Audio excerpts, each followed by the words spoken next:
vamos a hablar sobre depresión y ansiedad, salud mental en jóvenes, y esta escritura que nos va a permitir abrir la puerta a este tema.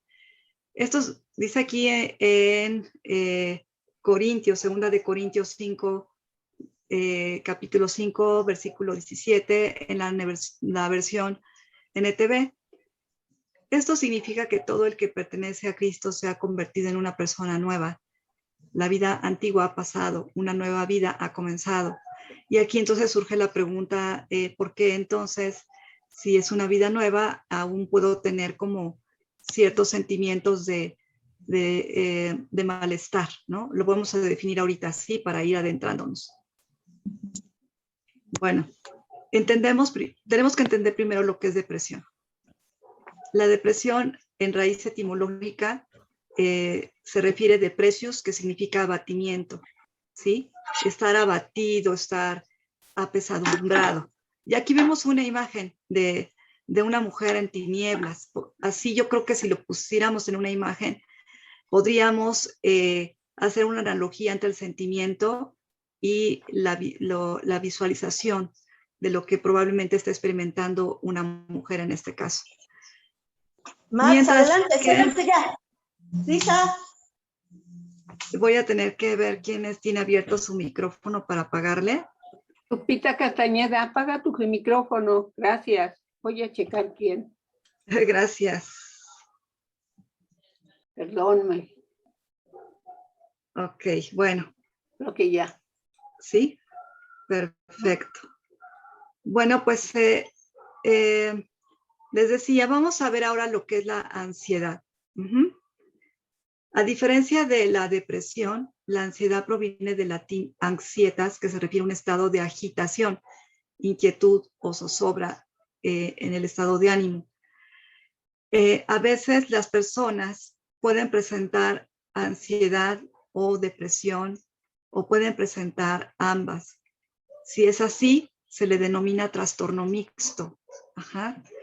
Si es una o la otra, solamente con el nombre, ya sea de ansiedad o depresión, se separan y se atienden de esa forma, ¿sí? Y bueno, una vez que tenemos esto claro de la diferencia en ambos manifestaciones, debemos también comprender cuando alguien tiene salud, y en este caso sería salud mental. Salud viene del latín salus, salutis, salud, salvación, que también está involucrado en un saludo. Cuando nosotros saludamos a alguien, le estamos deseando la salud, ¿sí? Y salud es un estado de bienestar. La OMS lo define como un estado completo de bienestar y no solo la ausencia de enfermedad, ¿sí? Es un bienestar. Cuando hablamos de salud mental, ¿no? Tenemos que considerar también lo que es la mente, de donde viene el término mental. Mens deviene del latín mens, mentis, la misma raíz indoeuropea que menciona que es pensar, pertenece también a términos como amnesia, mentir, y se derivan en demencia, mentecato, mentor, vehemencia. O sea, de la palabra mente o mens se derivan otros términos. Y todos están relacionados con estado de la mente, ¿sí? Entonces, la salud mental significa salvar la mente. Eso significa en términos muy sencillos. Salud mental significa salvar nuestra mente, ¿sí? Y cuando hablamos de una mente joven, porque bueno, el tema principalmente va dirigido a la mente joven, y yo creo que Dios se encarga de forjarnos una mente joven, independientemente de nuestra edad cronológica. Entonces aquí dice, joven significa palabra que procede de juvenis, que transfiere el verbo juvare, que puede traducirse como sostener o ayudar. Es decir, las mentes jóvenes requieren de un sostén, de que alguien los sostenga todavía, de que alguien los ayude. Eso significa ser joven, alguien que todavía necesita ayuda, ¿sí? Entonces, así en términos, en un ensamblaje estos términos, la salud mental de la juventud implica salvar la mente que requiere ayuda. Ajá. Entonces vamos a otra presentación, parte de la presentación. La ansiedad como la depresión se presentan cuando el problema supera la capacidad para adaptarse a situaciones. Se presenta cuando el cuerpo y la propia mente, sus recursos no le permiten enfrentar una situación adversa. Supera esos recursos tanto internos como externos. Y entonces la mente se ve afligida o abatida por una serie de sensaciones desagradables, ¿sí? Y requiere entonces un apoyo extraordinario. Eso es lo que involucra prácticamente cuando se presenta un trastorno. El término trastorno, ¿sí? Por ejemplo, cuando hablamos del trastorno de depresión o trastorno de ansiedad, el término trastorno viene del término tornare, como tornillo. No es gratuito que diga la gente coloquialmente, creo que se me zafó un tornillo, ¿no? No es de gratis. Quiere decir que el torno o el tornillo está girando al revés, ¿sí? Cuando presentamos un trastorno o supera, el tornillo se barre, ¿no? Pero también es conocido como un padecimiento o como una enfermedad mental. Cuando hablamos de padecimiento significa que la gente lo sufre, por eso es padecerlo. Pero vamos a hablar ahora de lo que yo les he dicho en otras clases, quienes ya han estado conmigo. Una cosa es decir, estoy triste, ¿sí? Estoy desmoralizado, desanimado. Y otra cosa es decir, estoy deprimida, ¿sí? Una cosa también es referir, me estoy afligida, estoy abatida, estoy inquieta, ¿no? Y otra cosa es decir, estoy ansiosa o me encuentro ansiosa. Ese término de depresión y ansiedad regularmente se los dejamos que lo diagnostiquen los psiquiatras. Ajá. Por ahí nuevamente alguien tiene su micrófono abierto. Y entonces, cuando estamos en esa sensación de abatimiento, de aflicción, los que diagnostican esto deben ser profesionales especializados. Pero nos hemos acostumbrado a autodiagnosticarnos, voy a ponerlo entre comillas. Ay, ¿qué crees? Tengo depresión, estoy deprimida. Ay, ¿qué crees? Que tengo ansiedad. Y eso, lejos de ayudarnos, hace que nos sintamos peor, ¿no? Repito, ¿es una cuestión cultural? Sí, es una cuestión cultural. ¿Quién tiene abierto el micrófono? Si alguien tiene abierto el micrófono, no puedo continuar. Nancy, por favor, apaga tu audio, es que se acaba de conectar. Gracias, Nancy. Bienvenida. Gracias. Entonces, ¿quiénes diagnostican el trastorno? Repito, son especialistas en salud mental, ¿sí? Entonces, vamos a esa parte de quiénes son los expertos o los especialistas en diagnosticar. Voy a regresarme un poquito a lo que había dicho. Aunque culturalmente estamos dados a decir estoy deprimida, ay, ¿qué crees? Que estoy ansiosa. Esperemos que no lo tomemos tan en serio, ¿sí? Y que lo traduzcamos a que a lo mejor lo que nos quiere decir esa persona es que está afligida o está triste. Sí, que lo ideal es decir estoy triste, estoy un poco afligida, preocupada, ¿no? Pero bueno, considerando que va a ser muy difícil desterrar esta parte cultural, lo que sí es importante es que un médico nos lo confirme en dado caso, ¿no? O que nos lo diagnostique. ¿Quiénes son los médicos por excelencia que deben diagnosticar esto, nos guste o no nos guste? Los psiquiatras, principalmente, y los neuropsiquiatras. Principalmente estos dos especialistas, principalmente. ¿Quiénes más podrían hacer un acercamiento o dar un acercamiento al diagnóstico. Ya vienen los segundos especialistas, pero subrayo, por excelencia debe ser un psiquiatra o un neuropsiquiatra, ¿sí? Ellos son los que determinan un trastorno, ¿sí? O un padecimiento. ¿Quiénes los secundan? Los que tienen la capacidad o las habilidades y la experiencia para poder acercarse al diagnóstico son los psicólogos clínicos. ¿Sí? No un psicólogo educativo, no un psicólogo social o industrial. Pueden dar un acercamiento, pero los que tienen mayor capacidad formativa son los psicólogos clínicos, algunos psicólogos o neuropsicólogos también hay, también. Algunos terapeutas especializados en la clínica, ¿sí? Pueden ser antropólogos sociales, incluso sociólogos y trabajadores sociales en la clínica.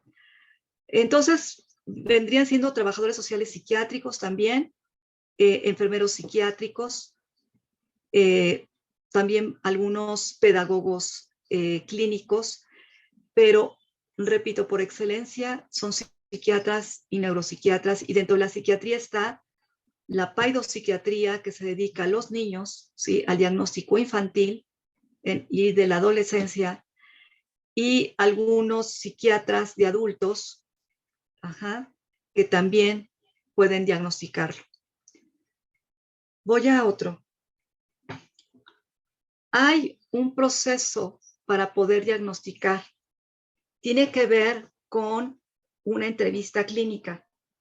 No necesariamente se le hace un estudio de laboratorio o un electroencefalograma o un estudio de tomografía para diagnosticar un trastorno depresivo. Tiene que ver con entrevista y la entrevista clínica. Por eso el experto sabe qué preguntas debe realizar. Los estudios de laboratorio o estudios como la electroencefalografía, la tomografía, la angiografía y varios que se dedican al estudio del cerebro, no todos ellos son para diagnosticar depresión, son para otras cosas, son para, si se sospecha de algún tumor, se sospecha de algún trastorno del sueño, entonces se hacen estos estudios extraordinarios, pero para diagnosticar la depresión no se requieren estos estudios, ¿sí? Entonces, bueno, vamos acá. ¿Qué es lo que hace que el médico pueda concluir que tiene una depresión? Uno, que la persona en el discurso hable de cómo ha sido su condición en ejemplo, en los últimos 6 meses, ¿sí? La intensidad con que la persona vive su estado triste o su angustia, cómo ha sido, lo va a describir. La duración con que la persona permanece en un estado afligido o triste, cuánto tiempo dura, cuánto es la frecuencia, ¿no? Con que esto se presenta y si hay sucesos alrededor que hace que la persona se deprima. En las adolescentes, la depresión está asociada a varios factores. Un factor hormonal, ¿sí? Se dice que el estado hormonal de un adolescente puede influir, sobre todo en la premenstruación, ¿sí? O en el ciclo de la menstruación. Algunas jovencitas tienden más a deprimirse, otras no, se alteran, pueden estar como más irritables. Algunos sucesos como alguna pérdida de un familiar, algún estrés en cuanto a la escuela, el rompimiento de un noviazgo, ¿no? La baja autoestima, algún problema familiar considerable o consistente. Bueno, también esto influye. Antecedentes heredofamiliares, que alguien en la familia, en el árbol genealógico, presenten depresión de parte de papá o de mamá, tíos o tías, abuelos incluso, hermanos. Antecedentes circunstanciales, es decir, que personas que viven constantemente ciclos de violencia también pueden tener como recaídas por este suceso. un ambiente escolar hostil o laboral que también dispare los estados de depresión y de ansiedad. Y a lo mejor una historia clínica con algún familiar que estuvo en atención psiquiátrica. Tenemos que preguntar si algún familiar también estuvo en tratamiento, ¿sí? Para esto tenemos que considerar que hay antecedentes heredofamiliares, es decir, la genética influye en que la persona pueda desencadenar un estado depresivo o de ansiedad. A algunas alteraciones neuroquímicas, ¿sí? Por ejemplo, los químicos que están en juego son la noradrenalina, la serotonina, la dopamina, la acetilcolina. Estos químicos cerebrales pueden estar alterados y provocar estados de ansiedad y de depresión. Y para ello se requiere un estudio. Aquí si la gente quiere hacérselo está bien. No es tan obligatorio, no es un requisito fundamental para diagnosticar, pero algunas personas lo hacen para prevenir que si cuando se casen tienen hijos, ver las posibilidades o los pronósticos o las probabilidades de tener un hijo con características depresivas. Y se hacen estudios genéticos como el cariotipo. También hay alteraciones de las funciones neuroquímicas que no necesariamente son por cuestiones biológicas, sino por cuestiones sociales que también disparan la depresión y la ansiedad. Los alimentos, algunos alimentos pueden provocar depresión, ¿sí? Por ejemplo, el alcohol es un depresor, ¿no? El tabaco puede también influir en el estado de ánimo. Cuando alguien está deprimido, el que se come un chocolate lo activa y le hace estar más contento, pero no puede estarse comiendo todo el tiempo el chocolate, y el chocolate no puede asegurar que la persona con eso ya no va a tener depresión. No, no es así. Es solamente en algunos lapsos y en menores situaciones, ¿no? Digamos que de situaciones leves. También hay factores psicosociales, como yo decía, un ambiente estresante, factores ambientales. La luz solar influye en nuestro estado de ánimo. El que sea un día nublado o con mucho sol influye también en nuestro estado de ánimo. Algunas personas también prefieren estar viviendo en lugares como la playa porque les genera más ánimo que vivir en zonas boscosas. O sea, esos son bien esos ambientes. También como factores estresantes del medio ambiente como un sismo, un terremoto, una inundación, todas estas cosas que vemos catastróficas también pueden influir en nuestro estado de ánimo. Y la historia del desarrollo intrauterino es importante cuando un psiquiatra averigua esto. ¿Sí? Ay, perdón, creo que dejé de compartir pantalla. Bien, vamos a otro.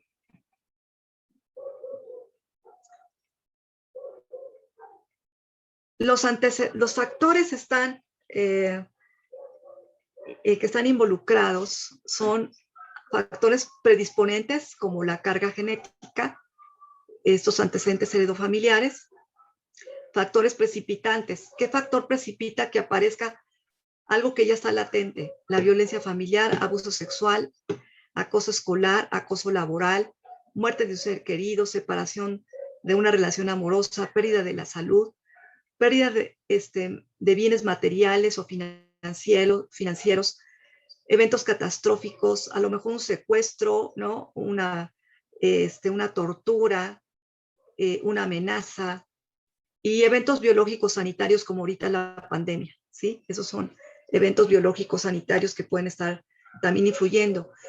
Y la otra esfera que vemos allá en color morado son factores perpetuantes de mantenimiento o exacerbación. En este tipo de eventos como el continuo maltrato infantil, todo lo que ya continúa, la continua violencia, el acoso, todo esto que continúa y no se disminuye, puede exacerbar o volver más crónico o crítico la depresión y la ansiedad. Aquí vemos los neuroquímicos, una célula nerviosa, no la vemos completa, vemos solamente la dendrita, que es una rama de la célula nerviosa llamada neurona, y vemos ahí algunos químicos cerebrales como moléculas que están saturadas de enzimas y de iones. Todas estas están nutridas por lo que nos alimentamos. Si nos alimentamos correctamente, puede funcionar mejor nuestro cerebro, sobre todo cuando tomamos también suficientes líquidos, puede funcionar mejor, pero no son como el factor determinante de que una mente se enferme o de que deje de funcionar correctamente. Es multifactorial, solamente se los pongo aquí, porque cuando hay un medicamento de por medio, cuando a alguien le recetan un medicamento como la sertralina, clonazepam, puedo decir varios más, ¿no? Valium o qué sé yo, estos medicamentos van directamente a estas patitas, a estas dendritas, a estas compuertas de las neuronas emisoras y receptoras y regulan el neuroquímico, ¿sí? Ahora bien, hay factores o esferas que necesitamos estudiar cuando nos dedicamos a la clínica psiquiátrica. El factor biológico, que es en nuestro cuerpo, ¿no? Nuestra cerebro. El factor psicológico, que tiene que ver con nuestras formas de pensar, de formular ideas, pensamientos. Yo los pensamientos no los puedo tocar, ni las fantasías las puedo tocar, ni las imaginaciones, ni los sueños. Esas cosas no las puedo tocar. No se pueden estudiar con un electroencefalograma ni con una tomografía. O sea, esas cosas no van a salir en una radiografía, por supuesto. Esas maneras de pensar solamente con el discurso y la terapia, la persona va sacando lo que hay en sus sueños, mente, pensamiento. Entonces, por eso requerimos de una atención psicológica. La parte social, que son las relaciones con la familia, los amigos, la escuela, que son importantes para poder mejorar, porque con los amigos son un soporte importante en mi vida, la familia, esas relaciones sociales son básicas para poder tener una mejor contención del problema. Pero la parte que nos acontece el día de hoy, la parte más importante, y por eso quería como ir cerrando con broche de oro, es la parte espiritual. Ajá. Yo les decía en otra anterior clase, si nosotros englobáramos los factores biopsicosociales en lo espiritual, nuestra historia sería otra. Pero como hemos dejado la parte espiritual y nos hemos concentrado en la parte biopsicosocial, estamos pagando las consecuencias sociales de por qué estamos así. Si a Dios nos ponemos en primer lugar en todo, nuestra historia sería otra. Y es lo que vamos a revisar. ¿Por qué digo esto?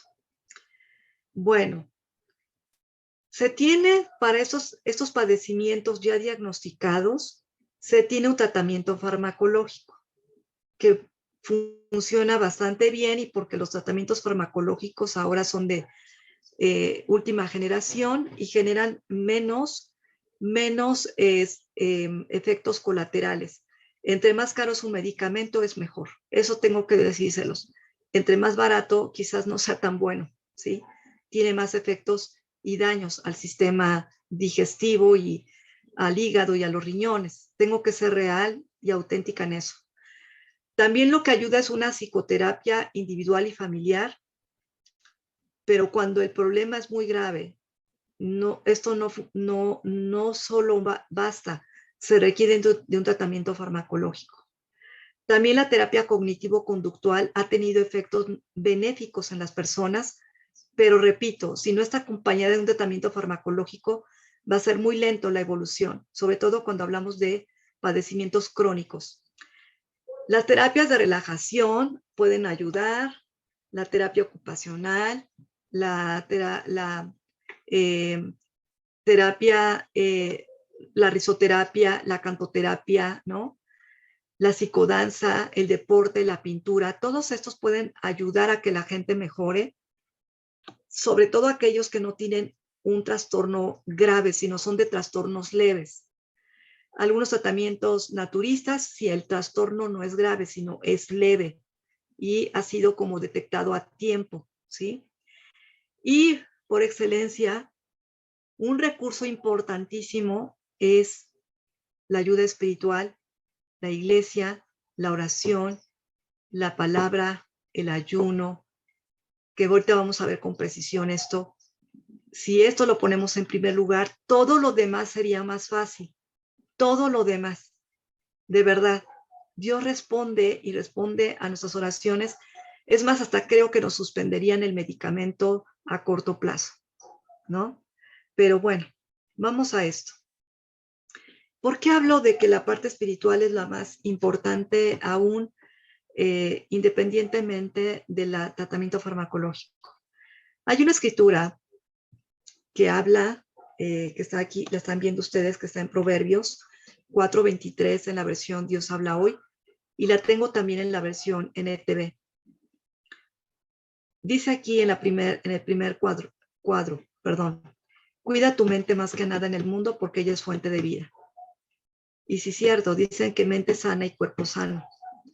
Entonces, teniendo una mente cuidada en manos de Dios, tendremos una fuente de vida inimaginable. En el otro cuadrante está, sobre todas las cosas, cuida tu corazón porque este determina el rumbo de tu vida. Sí, corazón y mente están totalmente entrelazados. El corazón simbólicamente guarda nuestras emociones, guarda nuestros sentimientos negativos y positivos. Pero cuando son negativos, el corazón siente dolor o siente tristeza y luego entonces se traslada a la mente. En la mente sucede que si nuestra mente es engañosa, va a estar recurridamente pensando en este sentimiento de tristeza y se vuelve un círculo vicioso y la gente sigue ahí instalada en la tristeza y en el dolor, tristeza y dolor, porque del sentimiento pasó a la mente, ¿sí? Vamos acá. Vamos a Romanos. ¿Qué nos dice Romanos 12:2? No vivan ya según los criterios del tiempo presente. Al contrario, cambie su manera de pensar para que así cambie su manera de vivir y llegue a conocer la voluntad de Dios, es decir, lo que es bueno, lo que es grato, lo que es perfecto. Ahí dice Romanos. Mateo dice, pues del corazón salen los malos pensamientos. Dice ahí, por eso les decía que corazón y mente están entrelazados. Pues del corazón salen los malos pensamientos. El asesinato, el adulterio, toda la inmoralidad sexual, el robo, la mentira, la calumnia, y podríamos decir la tristeza, el desánimo, ¿no? La soledad, y varias cosas más podrían estar ahí incluidas, del corazón que pasa a la mente. Vamos a otro para que todavía veamos por qué es tan importante tener un corazón y una mente diferente. En Efesios 1, del 22 al 26, en NTV, dice, Dios ha puesto todo bajo la autoridad de Cristo, a quien hizo cabeza de todas las cosas para beneficio de la iglesia. Y la iglesia es el cuerpo de Cristo, completa y llena también, y llena, y también es quien da plenitud a todas las cosas en todas las partes con su presencia. O sea, nuestra mente tiene que estar saturada de la mente de Cristo para que podamos tener una mente sana, porque nuestra sanidad humana está limitada. Nuestra sanidad humana es imperfecta, pero la sanidad de Cristo es plena. Si oramos por tener la mente de Cristo en nuestra propia mente, nuestra salud mental sería otra. ¿Sí? Y vamos a reforzarlo. En Colosenses 2:19, en esa misma versión NTV dice, y no están unidos a Cristo, la cabeza del cuerpo, pues pues Él mantiene todo el cuerpo unido con las articulaciones y los ligamentos, el cual va creciendo a medida que Dios lo nutre. Es decir, la mente nuestro cerebro debe estar nutrido por Dios. Jesús mismo se nutría en Dios. Jesús no se manejaba solo. Él sabía que iba a morir y podía haber estado deprimido y afligido. ¿Y por qué no estuvo ahí así? Porque él le pedía a Dios nutrir su corazón y su mente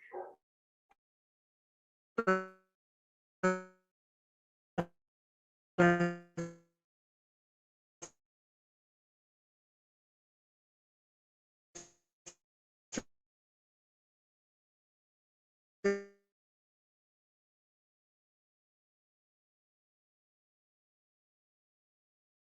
encontrar también esto.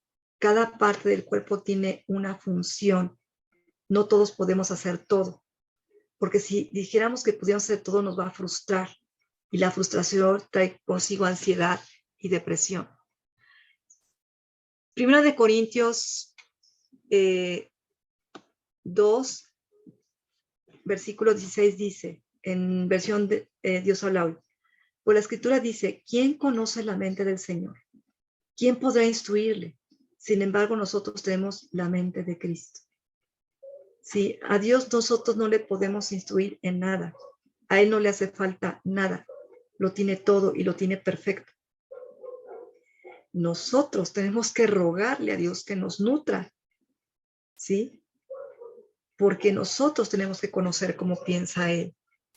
Y Cristo es el intermediario. En Juan 14:27 dice, les dejo la paz, les doy mi paz, pero no se las doy como la dan los que son del mundo. No se angustien ni tengan miedo. Dice, no se angustien, no se aflijan.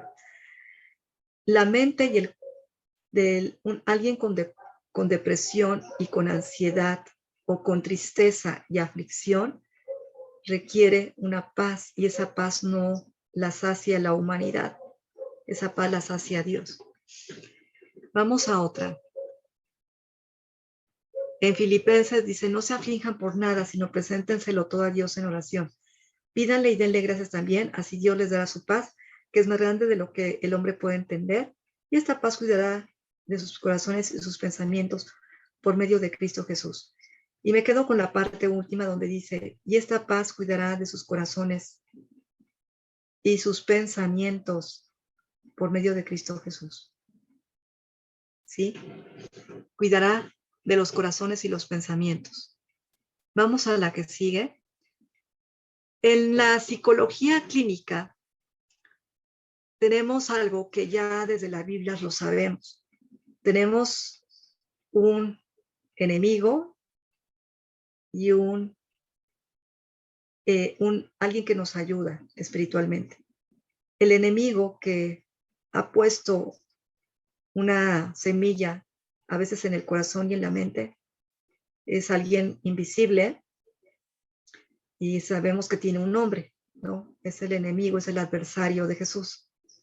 Del otro lado, aunque tenemos un angelito, digamos que nuestro principal ángel es Jesús. Él es nuestro guardián, ¿sí? En términos de psicología sucede esto.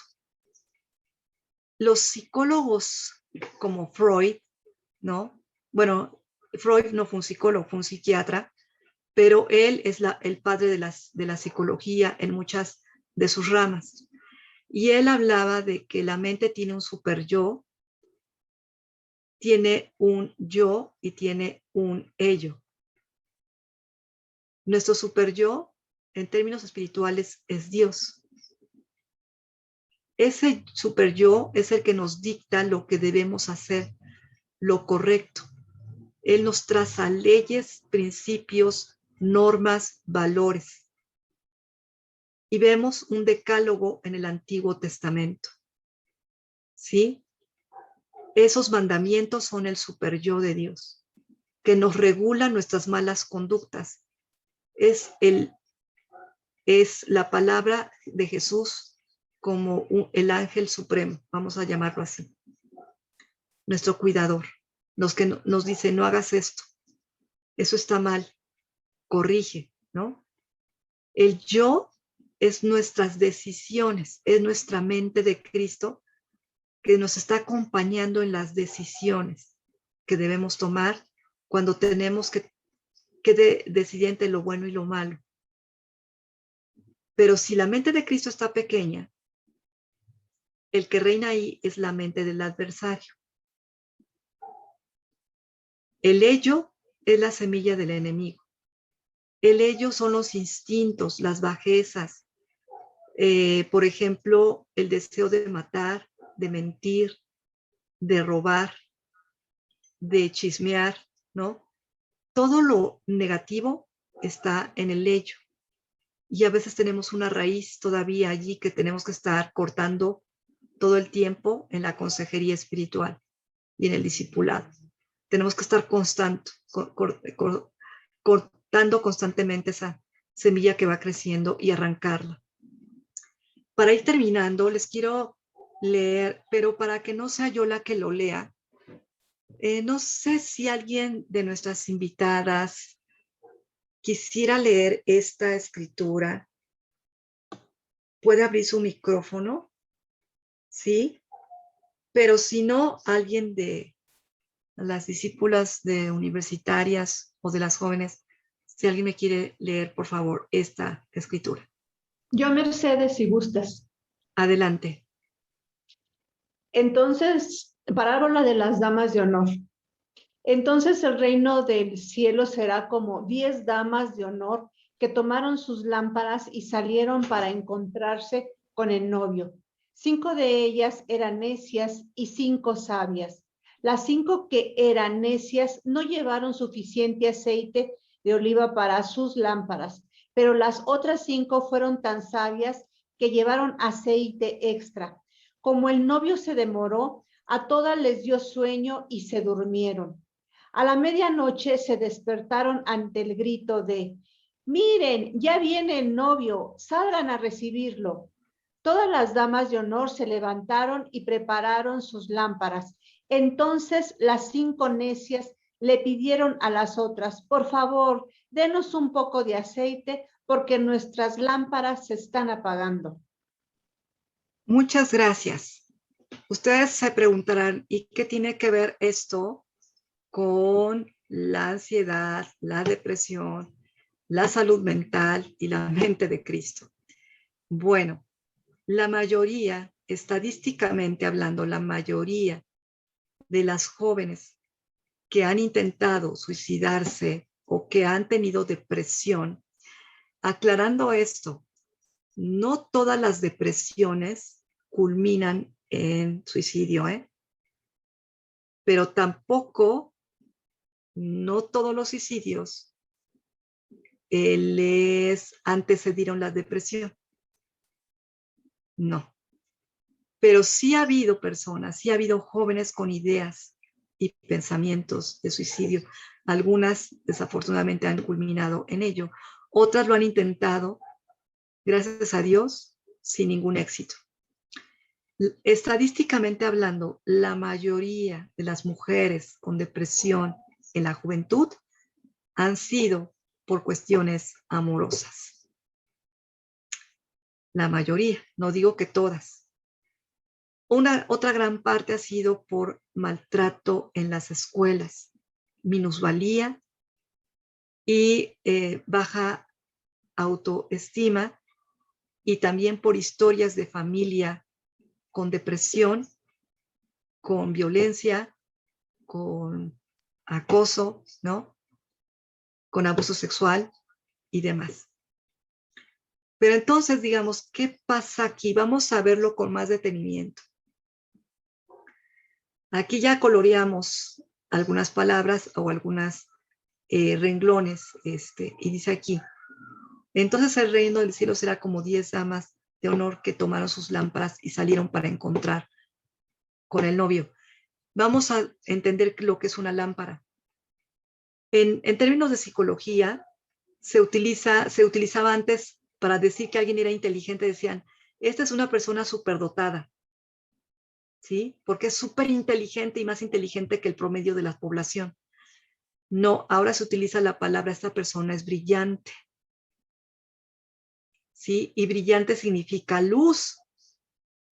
Y muchos han utilizado como hay personas iluminadas y decimos, ilumíname por favor, ¿no?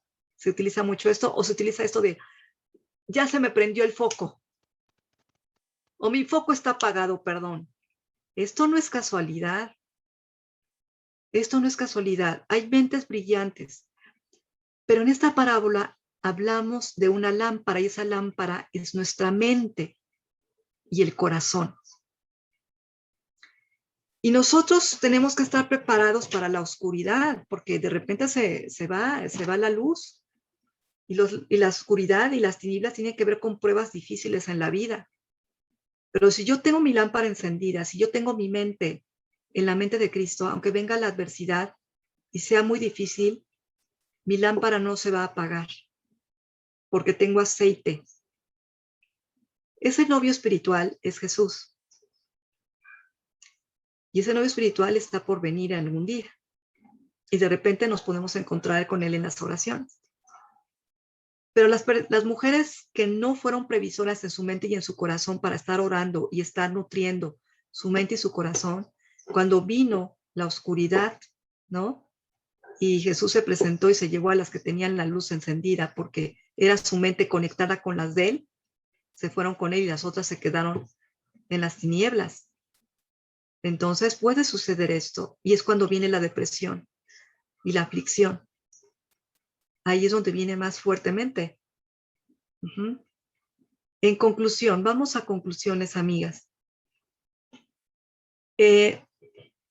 La depresión tenemos que considerarla como un pecado natural de los seres humanos, porque está en la tierra, no es una condición espiritual.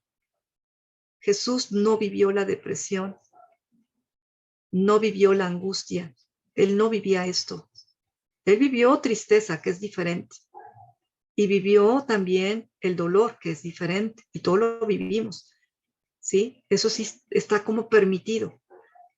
Pero la depresión a veces es generacional, es un pecado generacional, ¿sí? Y no es que vivamos latigándonos, simplemente que hay manera de aminorar ese pecado, de aminorar, y eso tiene que ver con la relación con Dios. Y pues tomar lo que Dios nos dice. Ahorita les voy a explicar por qué. Primeramente, ¿qué es lo que va a hacer que las personas tomen buenas decisiones una vez que somos diagnosticadas o alguien es diagnosticado con ansiedad y depresión? Uno es hablar con Dios. Eso sería lo más importante. Orarle. Dos, consultar la Biblia, leer las escrituras. Está comprobado que la gente cuando lee la Biblia tiene mejores condiciones de vida. ¿Sí? Está comprobado. Dos, el cantar terapéuticamente ayuda, pero cuando nosotros cantamos alabanzas es otra cosa, yo lo sé. En las discípulas hablamos con discipuladoras, hablar con ellas y abrirse a quien le tengamos confianza. Y las que no conocen de esto, bueno, hay una consejería espiritual y también se puede recurrir a la terapia, ¿no? Pedir ayuda profesional si es necesario. Seguir las indicaciones medicamentosas y terapéuticas. Eso es espiritual, eso es seguir la mente de Cristo. Recordemos que Cristo a los ciegos no los curó de la misma manera. Uno los curó diciéndole, tu fe te ha sanado. A otro le puso una masita con su saliva y se la untó en los ojos. A otro también le roció la cara con saliva y le dijo, ya ves, y le dijo, veo a personas como árboles. Y luego le volvió a decir, ¿no? Le volvió a atender y ya pudo ver. No todos somos atendidos de la misma manera. No todos los trastornos se resuelven de la misma forma. Algunos requerirán tratamiento farmacológico, otros solamente terapia, otros solamente consejería, otros todas juntas. Así es, ¿no? Vamos acá, y la ayuda en la iglesia es importante y saber cómo darla es importante y capacitarse y aprender un poco más cada vez de estos problemas. Lo contrario, las peores decisiones que se pueden tener, ¿no? En esto que decimos es no hablar con Dios, dejar de leer la Biblia, distraerte sin sentido, distraerte de muchas cosas, buscar el Internet una solución rápida y cómoda, recurrir al medicamento no prescrito, es decir, automedicarse, abandonar las indicaciones y alejarse de la ayuda espiritual o de la iglesia. Son las peores decisiones. Y esa les conviene al enemigo. Recordemos esto. Ajá. Y vamos a pues vamos a las preguntas.